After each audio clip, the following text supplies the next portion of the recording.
बहुत दुख से मुझे कहना पड़ता है कि दिल्ली सरकार की लापरवाही, यहाँ तक कि आपराधिक लापरवाही के कारण इन बच्चों ने अपनी जान गंवा दी। कि गृह मंत्रालय से अनुरोध करती हूँ कि एक जांच समिति बनाई जाए जहां पर ये जो दिल्ली सरकार जो केवल प्रचार प्रसार और भ्रष्टाचार में लिप्त है, इसमें इंक्वायरी बिठाई जाए।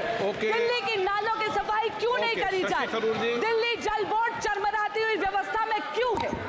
लगातार कोचिंग का मानक गाइडलाइन गवर्नमेंट के द्वारा नहीं होना, सुरक्षा की व्यवस्था नहीं होना, और एक घटना नहीं, अध्यक्ष महोदय एक मिनट, एक बार घटना नहीं घटी है, बार बार ये चर्चा आपके माध्यम से उठता है, आप इसको संरक्षित करते हैं। हम तो यूपी से अध्यक्ष जी देख रहे हैं, जहां इलीगल बिल्डिंग बनती है वहां बुलडोजर चलता है। क्या ये सरकार बुलडोजर चलाएगी कि नहीं चलाएगी?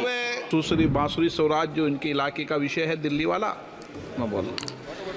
बहुत धन्यवाद अध्यक्ष जी कि आपने मुझे इतना महत्वपूर्ण विषय सभा पटल पे रखने के लिए अनुमति दी है। एक बहुत ही हृदय विदारक घटना घटी है ओल्ड राजेंद्र नगर में, जहां पर नाले का पानी वो पूरा का पूरा बेसमेंट में, कोचिंग सेंटर के बेसमेंट में भर गया और पूरा का पूरा बेसमेंट जलमग्न होने के कारण 3 छात्रों ने अपनी जान गंवा दी।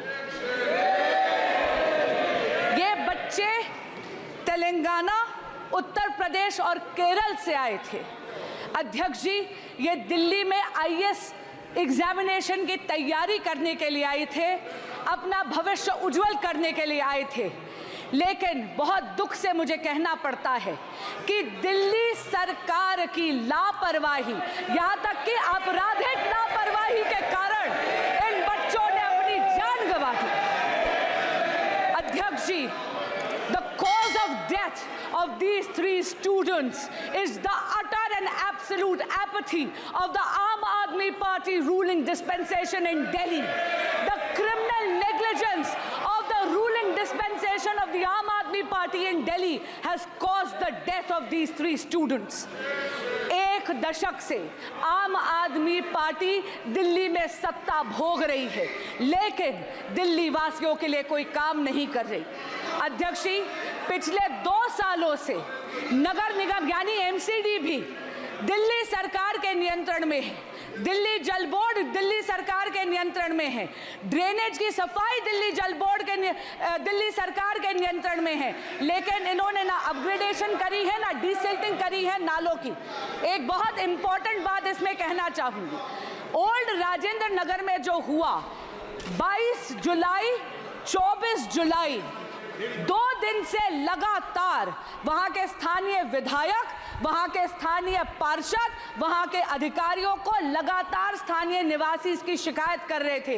विधायक जी व्यंग तो कर रहे थे, लेकिन उन्होंने कोई एक्शन नहीं लिया। मेरा आपसे निवेदन है कि गृह मंत्रालय से अनुरोध करती हूं कि एक जांच समिति बनाई जाए जहां पर ये जो दिल्ली सरकार जो केवल प्रचार प्रसार और भ्रष्टाचार में लिप्त है, इसमें इंक्वायरी बिठाई जाए। दिल्ली की नालों की सफाई क्यों नहीं करी जाए? दिल्ली जल बोर्ड चरमराती हुई व्यवस्था में क्यों है?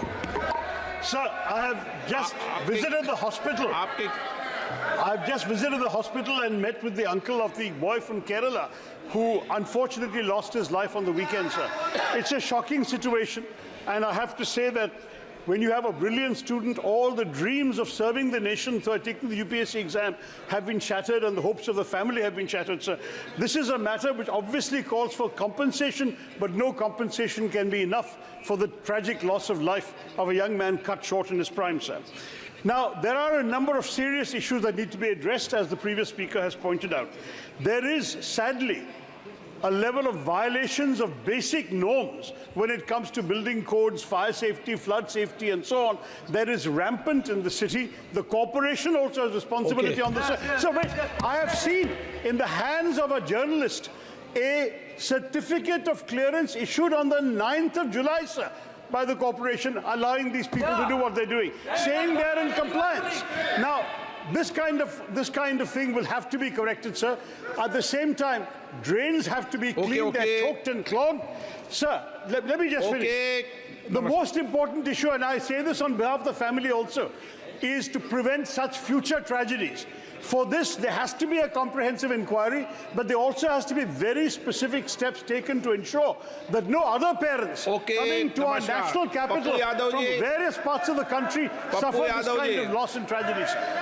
Sir, इनका केरल का विषय था, इन्होंने उठा दिया। पप्पू यादव जी, सवाल इस देश की बच्ची का है या केरल या बिहार? तानिया हमारे बिहार की बच्ची थी। हम अपनी बहन को बता देना चाहते हैं, मिडिल क्लास की एक बच्ची तानिया जिनकी मौत कल हुई है। पर आगरा इसमें 2 है। मैं ना बीजेपी और आम आदमी पार्टी की आलोचना में, पूरे देश के बच्ची जो 60% बिहार के एसएससी यूपीएससी करने आते हैं या बाहर कोटा, लगातार हमारे कोचिंग, अध्यक्ष महोदय, लगातार कोचिंग का मानक गाइडलाइन गवर्नमेंट के द्वारा नहीं होना, सुरक्षा की व्यवस्था नहीं होना, और एक घटना नहीं, अध्यक्ष महोदय एक मिनट, एक बार घटना नहीं घटी है, बार बार ये चर्चा आपके माध्यम से उठता है, आप इसको संरक्षित करते हैं, लेकिन इस पर माननीय अध्यक्ष जी, ये बहुत ही दर्दनाक घटना है और इस घटना में जिस तरह से पानी उसमें गया, बच्चे निकलने का प्रयास कर रहे हैं। आपने भी देखा होगा वीडियो। आप तो विषय क्या है बता दो आप। माननीय, आपने भी देखा होगा वीडियो। आप क्या बोलना चाहते हैं? मैं उसमें अखिलेश जी जुड़ता हूं, हमारे साथ बहुत गंभीर समस्या है और जो घटना हुई है दर्दनाक घटना है। यूपीएससी के स्टूडेंट जो तैयारी कर रहे थे, आखिरकार प्लानिंग और एनओसीज देने की जिम्मेदारी तो सभी अधिकारियों की है। अध्यक्ष महोदय, जिम्मेदार कौन है, उनके खिलाफ कार्रवाई क्या हो रही है? नंबर 1। दूसरा, ये केवल एक विषय नहीं है इलीगल बिल्डिंग। हम तो यूपी से अध्यक्ष जी देख रहे हैं, जहां इलीगल बिल्डिंग बनती है वहां बुलडोजर चलता है। क्या ये सरकार बुलडोजर चलाएगी कि नहीं चलाएगी?